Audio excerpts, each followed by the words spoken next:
Welcome back to the Blue Review for a Monday, another week of the Blue Review with the big CY, Clinton Yates, and me, Greg Bergman. The Blue Review is always presented by Los Angeles International Airport, where changes are arriving daily to help reduce traffic, save travelers time, and transform the travel experience.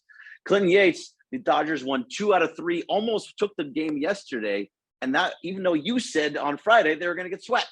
No, I didn't say that. I said if they do get swept, because guess what? The weekend before they did.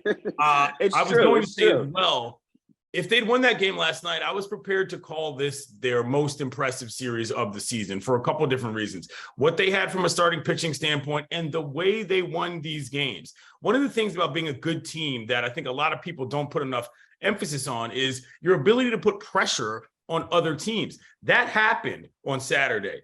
Houston had a meltdown. Guys are yelling at umpires. Guys are balking all over the place. Like, it's been a while since just the Dodgers doing what they do doesn't just outpace everybody, but forces somebody to make a mistake or two. And that, to me, is what really is important in the postseason. That's something I hadn't seen in quite some time. So, yeah, you dropped last night in extras, but overall, I thought they showed very well for themselves in 3 nationally televised games overall. No, so I totally agree with you, because this is old school Dodger baseball, what you've seen over the last 10 years, right? Where it's just get to the bullpen. And once you get to the bullpen, that's when they are at their best. Yeah. And this is what happened over the weekend. So it was nice to see the Dodgers kind of get back to who they were and do those types of things. So overall, I'm happy with it. Obviously, you got the 2 wins and you almost came back yesterday. Right. I'm very happy with the overall. And the bullpen, by the way, 1 earned run over the entire 3-game series. Ryan Brazier gave up a run on Saturday, and that's it.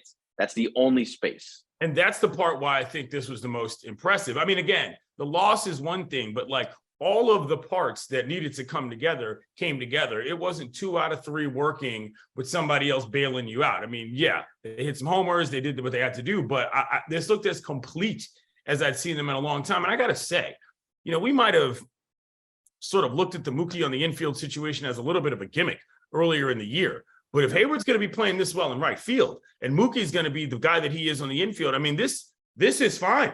Leave it alone. You know what I mean? I know Hayward can't go every day, but Mookie has looked as comfortable on the infield as I've seen him in his career. And that is a testament to him, and the Dodgers for making sure that he gets his reps and is able to run those plays. I mean, the amount of double plays that he's turning and tag plays that he's right on top of things on. Obviously, he grew up as an infielder. For those of you who don't know, the only reason he doesn't play infield in the bigs to begin with is because the Red Sox drafted him behind Dusty Pedroia. They moved him to the outfield. He's always been an infielder. It's showing up well, and it is more impressive, in fact, than I even thought it could be from an everyday standpoint, as much as just a skill level set standpoint. So one of the things that we talked about early on in the season, when this even became an option of like, oh, he's going to play some second base, maybe some shortstop, which is shocking. The things that we talked about was Jason Hayward is a Gold Glove right fielder.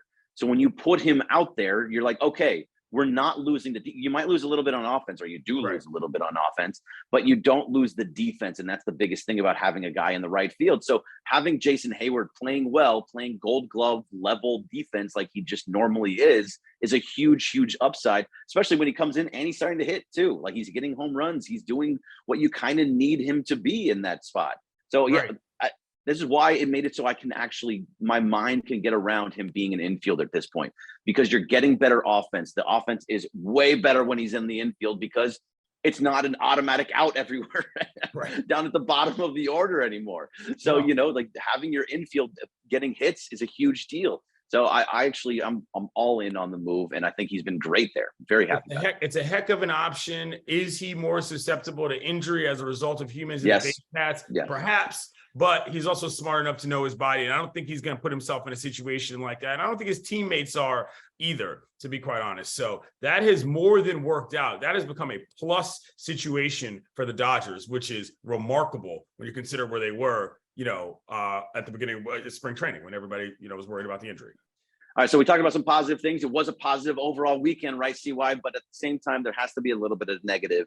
And the negative comes in the form of Bobby Miller not being able to get in through the 5th inning, or getting it out in the 5th inning and kind of blowing up again in the same setting that he did just his last start before that. So there's a little bit something there. And even Tony Gonsolin wasn't at his sharpest last night as well, or yesterday as well. No. So those are two things that are just to kind of look at now. They're just, let's follow along. It's not the end of the world. And Bobby Miller talked about afterwards about how he uses fastball too much. So maybe him making little bits of adjustments, not going heavy fastball early and being able to get it out there later on is something that he can work on. But if he can get back to where he was and not give up another 7 spot, we should be okay.